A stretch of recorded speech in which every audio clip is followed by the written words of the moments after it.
사도 바울은 로마에 가기를 극히 원했습니다.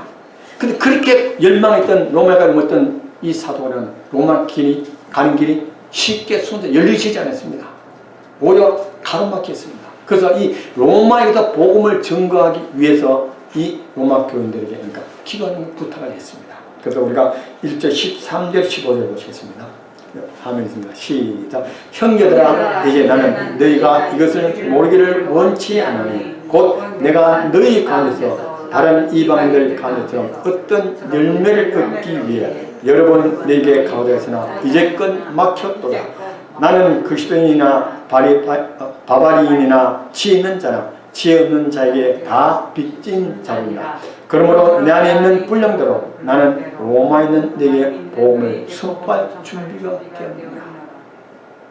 자, 이 사도 바울은요 로마에 가기 그렇게 강구했습니다. 내가 로마에 가기도 기도까지 부탁한 적이 있습니다. 그런데 이 로마에 가면 그렇게 갈 수 있는 여러 가지 상황에서 로마에 가로막혀 가지 못했습니다. 그래서 로마서 15장 22절 읽겠습니다. 이러한 까닭에 또한 내가 너희에게 가는 것이 많이 막혔으나 이제는 이 지방에 더 이상 일할 곳이 없고 또 여러 해 동안 너희에게 가고자 한 뭡니까?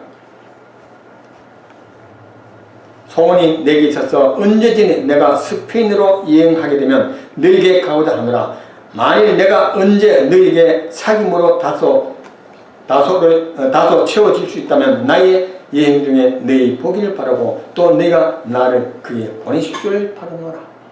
이 사건은요 이와 같이 열망적이 있었습니다. 사실 이 사도 바울은 소아시아 지역에서 복음을 많이 전했습니다. 그 소아시아에 곳곳마다 교회를 세우고 복음을 이제는 그것이 아니고 유럽에 있는 로마에서 복음을 열심히 전문에 그 뜻대로 되지 않습니다. 그는 로마에 가준 이유 뭐냐면 사실 이 사도 바울은 로마에 자기가 개척한 교회였습니다.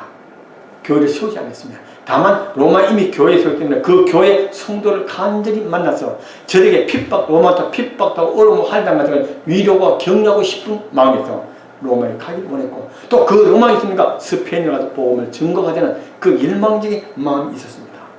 그런데 그게 쉽게 이루어지지 않는데 하나님께서는 이 로마에 가서 다른 방법으로 사도 바울을 로마에 가게 만들었지. 뭐죠? 감옥에 제수로서 감옥에서 호송돼서 어딘가 로마에 감옥에 간 로마로 제수로서입니까? 종교를 받고 위로받고 많은 사람들입니까? 그런 영광을 입수는 그런 몸으로 로마에 간 지라 제수의 몸으로 로마에 가게 되었다는 것입니다. 여러분 여기서 사도는 말하는 것은 죄인으로서 그 로마에 간 것은 그것은 우연의 일치가 아니라는 겁니다. 그렇게 열망했던 이 사도 바울을 하는 제수로 정상적인 방법으로 로마에 가게 하지 않고 뭡니까? 제수로 로마에 가는 길을 여는 것이 하나님의 섭리요 하나님의 뜻이요 하나님의 방법인 것을 사도 바울은 얘기를 하고 있습니다. 자, 비록 자기가 가문 갔을 때 복음이 정지되고 복음이 후퇴되고 복음이 증거되지 않는 것이 아니라 하나님은 이 제수의 몸을 통해서 그런 상황과 여건을 통해서 하나님 오히려 복음이 더 전진시키는 기회로 하나님께서 만들어 주셨다고 사도 바울은 인정하고 있는 겁니다. 여러분 그래서 하나님은 우리 모든 삶을 주관하시고 우리라는 모든 한결 하나님께서 역사하시고 하나님의 선미와 뜻이 있음을 믿으시기 바랍니다. 사도 바울은 이것을 인정하고 하나님의 주권을 받아들이기 때문에 그 감옥 속에도 오히려 기뻐하게 됐습니다. 그런 걸 불구하고 기뻐하게 됐습니다. 우리 마태복음 10장 29절 보시겠습니다. 자, 마태복음 10장 29절 자 시작. 참새 두 마리가 일 아사면에 팔지 않으리라. 그러나 너희 아버지의 허락 없이는 그 중에 하나도 땅에 들어지지 않으리라. 하나님은 참새 한번 떨어지면 또 뭐가 있어요?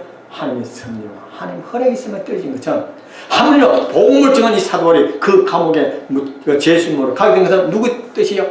하나님의 뜻과 하나님의 섭리였다는 것입니다.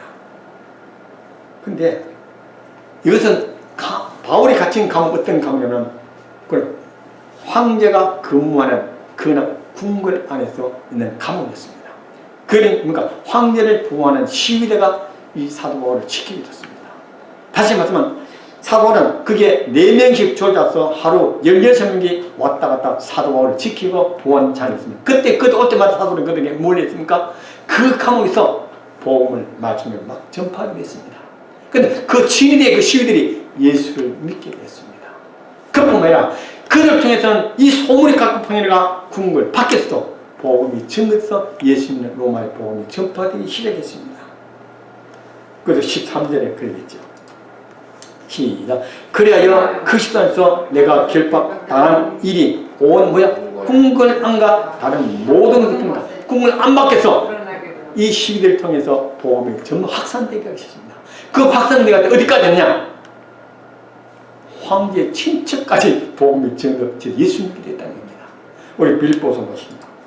빌립보 4장 22절 시작. 모든 성도된 너희 문안에 특히 가이사랴의 집안에 속한 자들의 문안. 여러분 이 가이사랴가 누굽니까? 로마의 황제입니다. 가이사랴에 속한 집안에 속한 사람 누굽니까? 가이사랴의 뭐예요? 친척 아니면 그 관리자입니다. 보세요. 우리가 생각할 때는 사도 바울이 감옥에 갇혔기 때문에 복음이 증거되지 않고 생각했습니다. 복음이 가르마에서 더 이상 선포되지 않는 생각했지요. 근데 하나님께서는 이 사도를 죄인을 모으러 감옥에 갇혀 그 감옥을 통해서 로마의 시위를 통해서 복음을 그 복음을 결국 핍박이 심하던 황제의 그 가족까지 예수를 믿고 복음이 전파되는 진전되는 기회가 되었다는 것을 사도로 얘기했습니다. 그래서 이 일을 통해서 로마의 복음이 확산되는 로마의 복음이니까 국가의 종교가 될 수 있는 그 노란 엄청난 기회가 된 것이 이 사도 바울의 바로 그 증거를 나타내고 있습니다. 그러니 여러분 전 세계로 그래서 복음이 확산된 것이 이 사도 바울이 로마의 감옥에서부터 복음이 시작됐다는 사실입니다. 사도 바울은 어떤 한계가 있습니다. 감옥에 있어서 자기는 죄도 없이 복음을 전하다가 실망하고 낙심하고 하나님을 원망하고 하나님께 자기 삶을 불평할 수 있었지만 그렇게 산 자는 뭡니까? 그 환경을 통해서 그런 복음이 진전되는 기회로 삼았기 때문에 그럼에도 불구하고 그는 그는 우리 뭐 했습니까? 기뻐했다고 얘기했습니다. 여러분 우리는 어떻습니까? 이 세상의 모든 우리에게 준 환경은 누구와 연관이 있습니까? 하나님과 함께 연관이 있음을 기억하시기 바랍니다. 나를 강단 모든 환경 그 속에서 하나님 역사와 성령 주관이 있다는 것을 기억하시기 바랍니다. 내가 이름을 어떤 환경에 당하는 것은 하나님께서 분명히 나에게 하나님의 섭리와 뜻이 때문에 나에게 이런 환경을 허락해 주는 그 믿음으로부터 출발할 때 그 환경을 극복할 수 있는 힘과 용기가 일어날 줄 믿습니다. 그럽니다. 여러분 우리는 환경을 통해서 하나님을 바라보면 뭐가 생깁니까? 불평, 원망밖에 안 됩니다. 하나님 왜 내가 예수님 열심히 믿었는데 성경도 왜 이런 환경이 주십니까? 왜 이런 여건을 주십니까? 하면서 하나님 원망, 불평을 했습니다. 그러니까 하나님을 통해서 하나님의 시선에서 우리가 환경을 바라보면 어떤 마음이 생깁니다. 하나님께서 왜 나에게 이런 여건을 허락해 주시니 하나님의 섭리와 뜻을 찾게 되며 주관하며 인정하게 될 때 그는 감사하며 찬양이 일어나게 될 줄 믿습니다. 여러분 하나님 어떤 하나님입니까? 우리의 모든 사람을 다 아시는 하나님. 괜히 우리가 이런 환경을 허락합니다. 그 환경 통해서 하나님과 하고자 하는 원하는 그 뜻과 성령이기 때문에 이런 환경을 허락해 주심을 믿으시기 바랍니다. 그래서 여러분 잘 아시는 말씀 로마서 8장에 우리가 알기로 하나님의 사랑을 하는 자 그러니까 곧 그분의 목적의 부심을 따라 모든 것이 어떻게 합력하여 선을 했습니다. 여러분 우리는 이런 힘들고 어려운 환경 오면 여러분 어떻게 합니까? 원망과 불신경은 하나님께서 꼭 우리에게 필요한 환경을 허락해 주심을 기억하시고 그 환경을 허락하는 그 원인을 그 뜻을 섭리를 찾을 수 있는 영적 눈이 떠지는 여러분 되시기 바랍니다. 많은 사람들이 이런 환경 어려움을 당하면 실망하지만 그러나 우리는 그 환경 속에서 그럼에도 불구하고 하나님 뜻을 우리가 산다면 하나님 우리는 그 기쁨을 결코 잊지 않게 될 줄 믿으시기 바랍니다. 두 번째로 사도는 인간관계 위기입니다. 이 사도는 인간관계 위기는 그 시를 예수를 전파하는 기회로 삼았습니다. 자, 우리가 사실 한경이 어려움 오는 것은 내 혼자 어떻게 극복하고 노력하면 되는 거죠. 그렇잖아요. 많은 사람 환경의 어려움보다 인간관계의 어려움을 더 힘들어합니다. 왜? 그건 내 마음대로 안 되니까요. 이 사람과 사람과가 뒤틀려버린 것, 꼬여버린 것, 이런 삶의 사람을 만나면 너무 가슴이 더 실망하고 더 좌절하고 오히려 슬픔에 빠진다는 사실입니다. 우리는 많은 삶의 인간관계에 잘못된 인간관계에 맺을 수 있죠. 부모지간에, 자식간에, 그치요. 친구지간에, 그것은 목회자고 성도지간에, 그것은 성도간에 인간관계가 잘못되어 있어 슬퍼하고 낙심하고 실망하고 좌절하고 한숨을 쉬면서 결혼을 당하는 그런 경우가 굉장히 많습니다. 그 심지어는 누구 보기 싫어 교회 안 간다는 결론이 여기까지 될 겁니다. 사도원도 그렇게 했습니다. 오늘 15절부터 17절 보면 이렇게 했습니다. 보시겠습니다. 읽어보세요. 시작. 참으로 자 어떤 이들은 제가 빨간 문자 주시면 참으로 어떤 이들은 뭐요? 심지어 시기와 다툼으로 그것을 선포하고 또 어떤 이들은 선한 뜻으로 하나니 저들은 내가 결박당한 일에 고통을 더할 줄로 생각하여 성실하지 않게 다툼으로 그것을 선포하나 이들은 내가 복음을 변호하게 세워준 줄 알고 사랑으로 하는가. 15절은 어떤 냐입니까? 어떤 이들 두 번 나오죠. 그렇죠? 어떤 이는 뭐래가 시기와 다툼으로 또 어떤 일인가 선한 뜻으로. 그 16절 실제로 보면 16절은 저들은 얘기했고 17절은 뭡니까? 이들은. 그럼 저들은 누구고 이들은 누굽니까? 여러분 저들은 사도 바울을 중상 모욕하고 사도 바울을 미워하고 사도 바울을 기뻐하지 않는 사람들. 이들은 뭡니까? 사도 바울을 사랑하고 오게 되는 걸 격려하고 위로하는 사람입니다. 이게 다툼이라는데 시기와 다툼은 이 다툼은요 일반적 의견 충돌이 아니라 진리를 벗어난 싸움을 위한 재력 다툼이네. 이 다툼이에요. 여러분 사도 바울은 조금 전에 말씀드렸습니다. 로마에 간 적도 없습니다. 교회에 세운 적도 없습니다. 근데 로마에 믿음이 있다는 이 사실을 교회에다가 사도 바울이 편지를 한 적이 있습니다. 저를 위로하고 격려하면서 편지를 썼습니다. 근데 이 로마 그 교회는 두 분류의 그리스도인이 있죠. 유대인들이 개종해서 그들은 사는가, 이방인이 개종해서 그들은 두 분류가 있습니다. 근데 이게 분파와 싸움이 있었습니다. 복음이 서로 깔리고 말씀이 서로 틀리기 때문에 그게 사도가 염려해서 그것을 격려하면서 위로에 찬서 편지를 보면서 이게 이 사도가 로마에 가기를 원했던 것이었습니다. 이 사실 안에는 유대 지도자들 저는 그러니까 율법을 지키면 구원을 얻고 율법에 대한 지켜면입니까? 하나님께서 인다고 생각. 그러니까 전통과 율법을 중시하는 자도 있습니다. 그러나 이방인 개종자는 그것이 아니고 오직 복음으로 구원받는 있는 두 개의 의견이 엇갈리게 됐습니다. 근데 여기 사도 바울이 간다니까 사도 바울이 싫어한 거예요. 자기들의 그 교세 식경을 막 교세 확장이 약해지고 오히려 사도 바울이 교세 확장 될까봐 염려 두려워해서 시기와 질투로 안 되겠다. 그래서 마침까 사도 바울이 오는 것을 두려워했는데 마치 사도 바울이 감옥같이 했으니 옳다 잘됐다. 사도 바울이 얻는 사이에 우리가 열심히 증거해서 우리 교세를 확장시켜서 사도 바울이 오는가 꼼짝 못하게 하자. 이래 나쁜 동기, 그래 좋은 동기, 좋은 의지에서 복음을 증언하는 게 아니라 자기 이기적 목적에서 복음을 전파한 자가 저들이었죠. 유대주의자들이었습니다.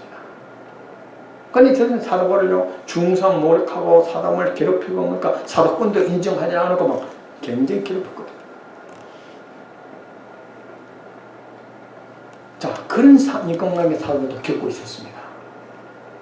그런데 이런 가운데도 인간관계 있음에도 불구하고 사도 바울은 뭘 했습니까? 그럼에도 불구하고 우리가 말씀해 보시면 보시겠습니다. 18절 보십니다. 그러면 시작. 그러면 무엇이냐? 그럼에도 불구하고 그 치료하든지 진실하든지 모든 방법으로 그들에게 선포되니 이로써 나는 기뻐하고 또 참으로 기뻐. 사도 바울은요 어떤 마음이냐? 자기가 감옥에서 고생하든지 다른 나를 중상 노력하든지 나를 헛든지 미워하든지 어떤 상을 받습니다.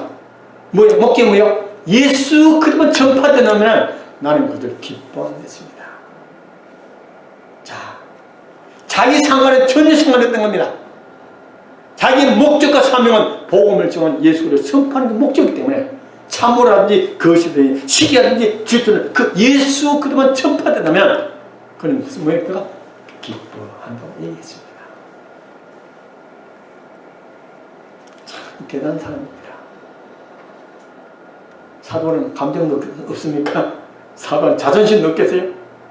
눈이 뻔하게 자기를 해고자 하는 사람, 중성과 사람 다 알고 있는데 자기는 그게 아무 상관이 없답니다. 왜? 어떻게 합니까? 예수님이 증명됩니다. 그럼 기뻐한다고 했습니다. 어떻게 이런 마음이죠? 그 마음속에 누가 있어요? 예수 그런 꽉 잡게 있고 오직 예수의 복음을 증명하는 그 마음, 일념 하나, 그 사명감 하나만 꽉 차기 때문에 자기의 행동으로는 아무 상관없이 기뻐한다고 했습니다. 여기 사도 빌립보서 1장에도 예수 그리스도는 말이요 18번 나옵니다. 그러니까 이 사도의 마음속에는 오직 꽉 머리부터 발끝까지 뭘로 충만되어 있습니까?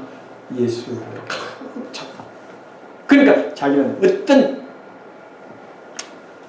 어려움을 당하더라도 그 상관하고 오직 복음만 정해된 것을 기뻐했습니다. 사실은 참 우리 이 땅에 살면서 인간관계 참으로 중요합니다. 내가 누구를 만났다 해서 내 삶이 달라지고 바뀌어주는 상황이 있습니다. 근데 이건 문제는 뭡니까? 상대방이 문제야. 내 자신이 문제를 기억하시기 바랍니다. 내가 어떤 마음을 가지고 어떤 자세를 가지고 어떤 생각을 가지고 사느냐가 중요한 것입니다. 우리 사도 바울입니다. 상대방에 아무 소망이 없었습니다. 자기 자신이 중요한 사실. 누구요? 자기가 오직 예수 그리스도 한 분만. 그분 하나님 때문에 자기는 욕을 당하든지 모욕을 당하든지 죽는 건 아무 관계가 없습니다. 그것은 기뻐했습니다. 사도 바울은 뭡니까? 내 관점에서 삶을 바라보지 않고 예수님의 관점에서 바라봤습니다. 사도 바울은 내 신랑이 있으니까 삶을 바라보면서 예수의 신랑으로서 삶을 바라봤습니다. 사도 바울은 내 시선을 통해서 삶을 바라보면서 하나님의 예수의 시선을 바라봤습니다. 자기 중심에 누구요? 예수님 중심으로 삶을 바라봤습니다. 그렇기 때문에 자기는 아무 상관없고 오직 누구요? 예수를 높아지고 예수의 이름만 나타나고 예수의 복음을 전파지는 자기 하나쯤 욕먹는 것은 아무 상관이 없다는 겁니다.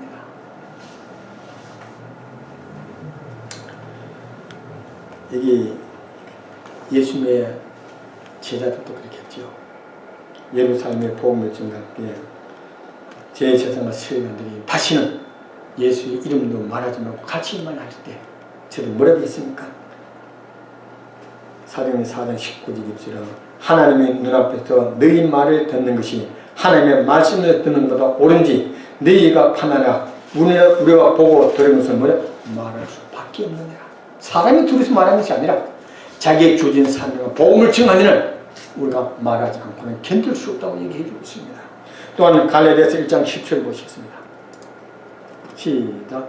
내가 지금 사람을 설득하느냐 하나님을 설득하냐 혹은 사람을 기쁘게 하고 애쓰냐 내가 또 사람을 기쁘게 하면 결코 그것이 중요합니다. 사도 바울은 뭐 했습니까? 사람을 설득하고 사람을 기쁘게 하면 자기가 그들이 뭐야? 종이 아니라 했습니다. 자기는 상관없이 누구요? 오직 하나님을 기쁘게 하는 것이 그의 사명과 그의 목적과 목표였습니다. 그 때문에 자기 아무 상관없이 복음만 증거되는 하나로서 그는 기뻐하며 했습니다. 자,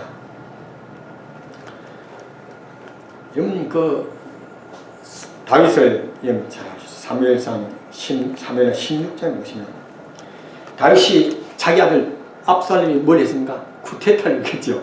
아버지를 쫓아내고 자기가 왕이 되고 했죠. 그래서 이 다윗은 신하들과 도망가 쫓겨난 신세일 때 그때 누가 왔습니까? 시므이라는 사람이 와가지고 그 다윗을 욕을 하고 중성을 하고 소를 막 욕설하고 부었거든요. 그랬더니 신하가 기분이 나빠요. 다윗한테 전문 가서 내가 당면 같은 목을 치겠다고 하니까 다윗이 뭐 이렇게 했습니까? 우리 한번 보시겠습니다. 1장 16장 시작. 왕이 이르되 너희 수레의 아들들아 내가 무슨 상관이 있느냐. 주께서 그에게 다윗을 저주하라 하셨으니 그가 저주하게 하라. 그런즉 누가 이르기를 내가 어찌하여 그리하느냐 하겠느냐. 또 아비새의 자기 모든 신하들에게 이르되 보라 내 뱃속에서 난 내 아들이 내 생명을 찾거늘 이게 베냐민 족속은 얼마나 더 그리하느냐. 주께서 내게 명령하시니 그를 내버려 두고 그가 저주하라. 무슨 얘기입니까? 그 시몬이 자기를 저주한 것은 누가요? 하나님이 그렇게 해서 자기를 저주하라고 허락했다는 얘기하고 있습니다. 그러니까 저 시몬이 나를 뭐라고 저주하는 거니 가만히 두라는 겁니다. 만약에요 이 다윗이요 자기 중심적에서 시몬을 봤다면 당장 어떻게 했습니까? 시원하시켜서 시몬 목을 잘라줄 겁니다. 그런데 다윗 누구 중심이세요? 하나님 중심으로 시몬을 보며 저렇게 나를 욕하는 것은 누구의 하나님께서 역사한 것이 아니냐. 나를 깨닫도록 하기 위해서 나를 돌고 나를 저주한 것은 하나님의 관점에서 시몬이 되었습니다. 사실 이 인간관계가 굉장히 그쵸 중요합니다. 우리는 교회는 사람과 사람을 함께하는 사회 때문에 사람과는 굉장히 중요합니다. 좀 이제 어떤 교회에서는 아무리 때문에 교회 못 나겠다 하는 분이 있습니다. 근데 여러분 그때 우리 어떻게 됩니까? 삶을 누구 중심이요? 예수 그리스도의 중심에서 그 삶을 바라보게 됩니다. 자, 여러분 이 빌립보 4장 2절에 보면 두 자매가 다툰 적이 나옵니다. 누구요? 요디게와 누구요? 순두개 두 자매가 싸우는 걸 사도하니 그게 뭐라 했는지 아십니까? 보시겠습니다. 시작. 내가 요디아에게 간청하며 순두개에게 간청하니 이것은 그들이 주 안에서 모여 같은 생각을 품게 하느니라. 자, 두 싸우지 말고 같은 마음을 품으라 했습니다. 같은 생각을 뭐요? 품으라 했습니다. 그럼 이 같은 생각 어떤 생각입니까? 같은 생각 어떤 생각 같은 생각이에요? 자, 같은 생각은 예수 그리스도의 생각을 기억하시기 바랍니다.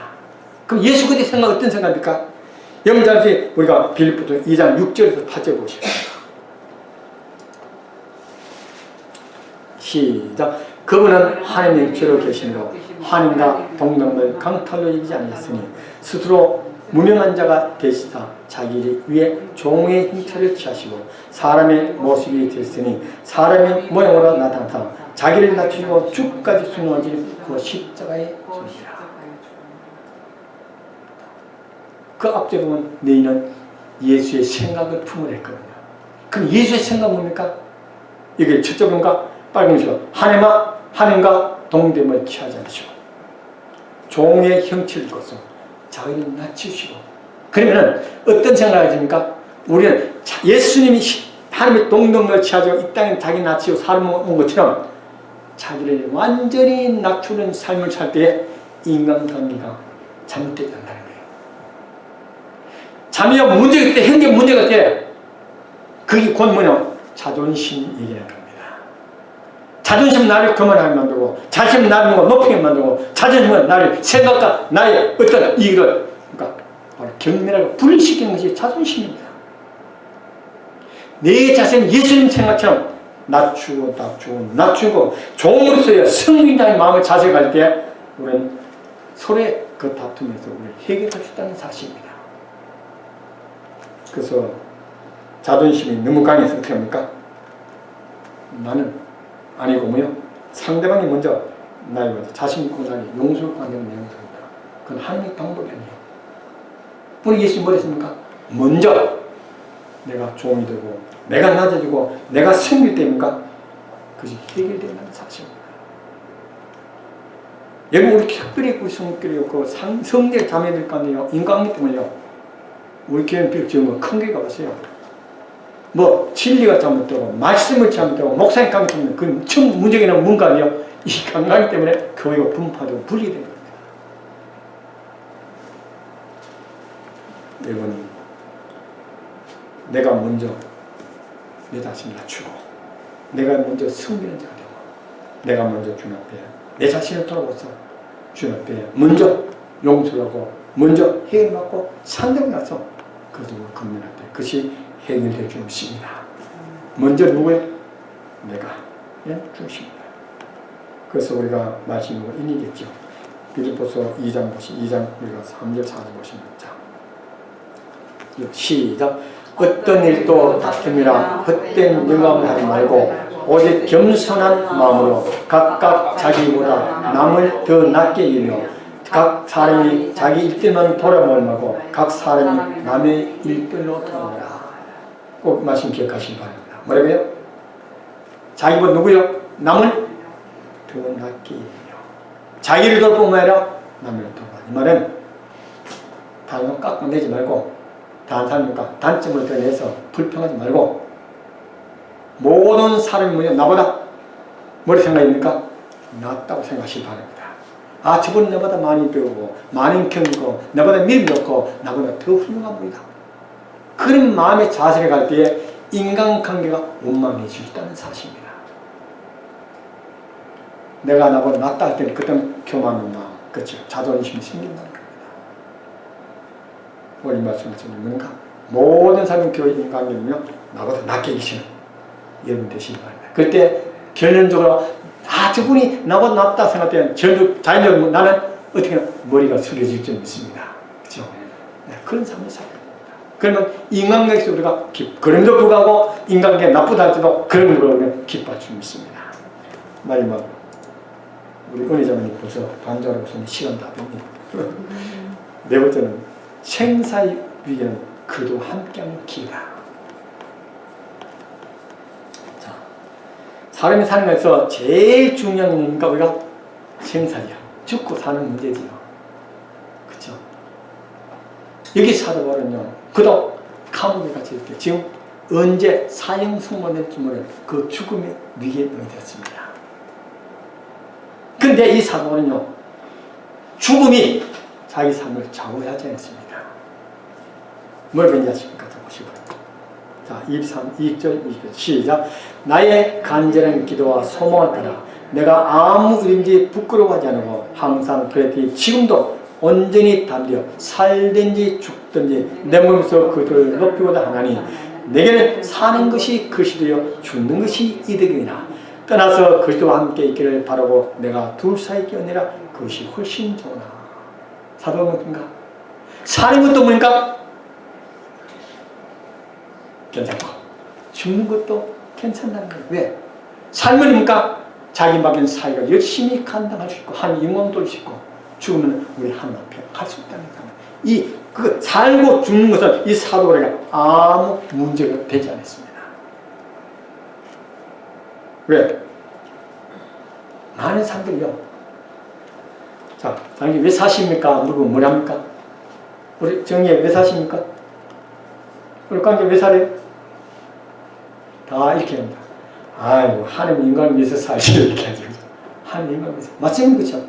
우리 구원받은 것도 하나님 영혼을 합니다. 그러나, 솔직히 면밀히 깊이 세밀한 내 마음 중심 깊은 것도 따져보면, 누굴 위해 살아요? 나를 위해 살아야 됩니다. 나를 위해서 일하고, 나를 위해서 먹고, 나를 위해서 열심히 하고, 나를 위해서 땀을 흘리고. 근데 만약에 이 사도 바울에게 당신은 무엇을 위해 삽니까? 물어보면 뭐랬습니까? 내게 사는 것이 그리스도니라고 고백하셨다는 겁니다.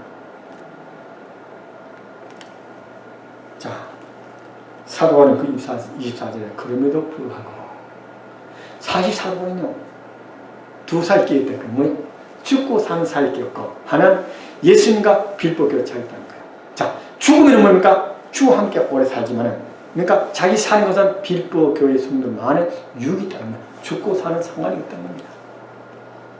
그럼 사도는 왜 죽어도 상관이 없느냐? 그런 하늘 갈 수 있는 뭐요? 분명한 내세의 확신, 청과 전 분명한 약속의 말씀을 믿고 갈 수 있는 자신이기 때문에 있습니다. 그렇죠. 예수 믿는 사람은 죽은 데서 불안함이 없지. 왜? 우리 뭐가 있습니까? 미래에 하나님께 약속하신 뭐예요? 천국의 소망이 되었습니다. 우리 이 땅에 살 때에 어떤 삶을 살입니까? 정말 새로운 목적과 삶의 방향에 분명히 정해진 삶을 사는 사람과 그렇지 못하고 아무 목적 방향 없이가 이 땅에서 방언 삶을 사는 것은 차이가 있음을 기억하시기 바랍니다. 우리에게 뭐가 있습니까? 분명한 목적과 목표와 방향이 있음을 믿으시기 바랍니다. 이런 삶을 살면 죽어도 뭐예요? 기쁘고 또한 이 땅에 사는 것은 하나님 나를 통해서 한 영광을 받으시는 일을 하기 때문에 그것도 뭐니까 기쁜 일이라는 사실입니다. 그래서 사실 우리는 어떻게 살든 미래의 일을 우리가 미리 약속받을 수 있습니까? 우리 어떻게 합니까? 천국 갈 수 있는 확신이 있고 천국 갈 수 있는 미래에 보장이 되어 있습니까? 어떻게 하면 됩니까? 네. 돈으로 갈 수 있습니까? 권력, 명예로, 확실로 학문으로 갈 수 있습니다. 오직 누구요? 예수 그리스도만을 통해서만이 갈 수 있음을 기억하시기 바랍니다. 오직 예수님을 통해서만이. 자, 그래서 그러니까 그럼 이 예수님을 믿는데 예수님은 그럼 어떤 예수님을 믿어야 됩니까? 예수를 어떻게 되나? 예수님을 통해서 가는데 그 예수님을 어떻게 되나? 믿어야 되는 거지, 그렇죠? 예수님을 배운다거나 예수님을 학습한다거나 예수님을 연구하고 하는 것은 가는 것이 아닙니다. 오직 예수를 믿어내는 가는 것입니다. 그래서 여러분들 다 요한복음 14절에 뭔가 예수가 나는 길이요 진리요 뭐였는가 생명 나를 만나는 것은 하늘에 갈 자 없다고 했습니다. 또는 사도행전이니까 4장 12절을 읽었지요. 다른 사람 안에는 구원이 없나니 하늘 아래에 우리를 구원할 다른 사람 우리에게 주신지 없다. 오직 누굴요? 예수 그를 통해서만 갈 수 있습니다. 그럼 이 예수를 어떻게 합니까? 아까 했죠. 오직 믿음을 통해서만 갈 수 있음을 기억하시기 바랍니다. 연구하고 성경 공부하고 교회 많으니까 프로그램에 참가하고 그 교인이 돼서는 갈 수는 없습니다. 오직 예수 믿음을 합니다. 그렇죠? 여러분 요한복음 3장 하나님의 세상을 전 사랑하사 자신의 독생자를 우리죠. 그걸 믿는 자마다 영자는 생명. 어떤 자마다 믿는 자마다라고 했습니다. 또한 요한복음 5장 24절 진실로 내가 너희 이르노니 내 말 듣고 나 보내실 믿는 자마다. 그렇죠? 영존한 생명이고 정죄에 이르지 않겠습니다. 여러분 오직 예수 그를 믿어야 됩니다. 다른 방법이 없습니다. 다른 길이 없습니다. 그러면 왜 예수를 믿어야 됩니까? 왜 예수를 믿을까? 많은 사람들이요 전도를 보면 왜 예수를 믿느냐? 그 예수쟁이들 기독교는 독선지가 아직 교만한 거 아니에요. 왜 예수 믿으면 되냐? 그런 오늘날은 신학생이 많으니까 종교 다인지 이 구원은 어느 종교 다 있다. 누구를 믿어도 구원받을 수 있다. 이 종교다운 이단된 사상이죠. 그게 너무 확산되다 보니까 우리가 진짜 진리 복음을 전하되어 지도 받아집니다. 유독 그렇게 듣고만 그렇게 기독교만 그렇게 해야 되냐 하는 말을 합니다. 여러분 왜 우리가 예수만 믿어야 됩니까? 왜 예수만 믿으면 구원받고 예수 믿으면 천국 갈 수 있습니까? 왜 예수님 길밖에 없습니까? 첫째로는 하나님이 사람이 되어 오직 예수 그리스도밖에 없음을 믿으시기 바랍니다. 그 이유예요. 여러분 이 세상 하나님이 사람이 온 사람은 단 한 있어요. 석가모니 마음메터 알라신 아무나 아니에요. 오직 누구만 예수님만이 하나님이 이 땅에 오셨다는 사실 때문에 우리 예수님만 믿어야 된다는 사실입니다. 요한복음 1장 13절에 말씀이 그대로 우리 가운데 가심 우리가 그분의 영광을 보니 아버지의 독생하신 분의 영광이 은혜에 진리와 충만하다 했습니다. 왜 또 예수님이 됩니까? 오직 성령으로 잉태되어 오신 구원자이기 때문에 예수만 믿어야 될 줄 믿습니다. 여러분 이사야 7장 16절에 보라 처녀가 임산이 그러니까 아들 낳을 것이요 그 이름은 임마누엘 그 예언대로 마태복음 1장 18절에 그러니까 예수를 성령을 통해서 잉태되어 낳았지요. 그리고 예수는 그 이름을 뭘 했습니까? 그 이름을 예수가 이름을 지은 그 예수 이름은 뭡니까? 이는 자기 죄에서 백성을 죄에서 구원할 자입니다. 그래, 이 세상과 죄에서 구원할 자가 누구밖에 없습니까? 예수로 바뀌었기 때문에 오직 예수만 믿으면 구원받고 천국 갈 수 있습니다. 그 다음에 세 번째는 뭡니까? 속죄의 피 때문이죠. 히브리서 9장 때는 잘 아시잖아요. 율법과 모든 것이 피로써 깨끗한 자니 피 흘림없이 모이고 사면함이 없느니라 했습니다. 그렇죠? 이 세상의 모든 사람 피는 다 죄인의 피죠. 오직 성령으로 된 예수는 죄 없는 피에 정죄를 받는 거룩한 피 때문에 그 피를 통해서만이 우리가 예수 천국 갈 수 있습니다. 베드로전서 1장 18절 19절로 너희가 알고냐 너희 조상부터 전통으로 물려받은 너희 헛된 행실도 너희가 구속받은 것은 은이나 금으로 것 썩을 것이 아니요. 뭐랬습니까? 오직 흠도 없고 점도 없는 어린 양의 피 같은 그리스도의 보혈로 피로된 것이라고 했습니다. 여러분 예수의 피는 뭡니까? 첫째로 예수의 피는 영원한 언약의 피를 믿으시기 바랍니다. 시간이 있는데 두 번째는 예수의 피는 의롭다함을 얻는 피, 셋째는 한옥제물의 피, 네 번째는 뭡니까? 대속의 제물의 피. 이 같은 네 가지 피를 십자가로 흘릴 수 있느냐? 오직 예수 그들만을 통해서만이 구원받고 예수 통해서만이 천국 갈 수 있음을 믿으시기 바랍니다. 그럼 마지막 뭐겠습니까? 예수님은 부활하신 예수님 되었습니다. 만약 예수님도 아직까지 무덤에 계시다면 부활한 우리는 뭡니까? 그 예수님은 우리를 구원할 능력이 없습니다. 그렇죠? 그러나 이 세상의 모든 죽은 사람 다 무덤에 있지만 예수님의 무덤을 어둠과 사망꾼을 깨치시고 어디마 부활하시기 때문에 그래서 우리는 그 예수님을 통해서만이 구원받고 천국 갈 수 있음을 믿으시기 바랍니다. 여러분 그럼에도 불구하고 여러분 지금 한계에 어려움이 있습니까? 여러분 인간관계에 어려움이 있습니까? 생사의 문제가 달려있습니까? 사고는 그럼에도 불구하고 그는 기뻐 안 했습니다. 여러분 한경은 하나님을 통해서 하나님의 주권에 하나님의 승리를 먼저 찾아보시기 바랍니다.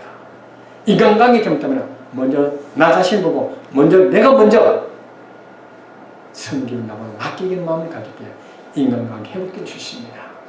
여러분 죽음의 생각은 예수를 믿어서 구원을 자기 확실한 소망을 둔 사람은 하늘의 가족 기쁨이요 이 땅의 하나님 통해서 사역하시는 그 놀라운 것을 걷기고 잊지 않게 될 줄 믿습니다.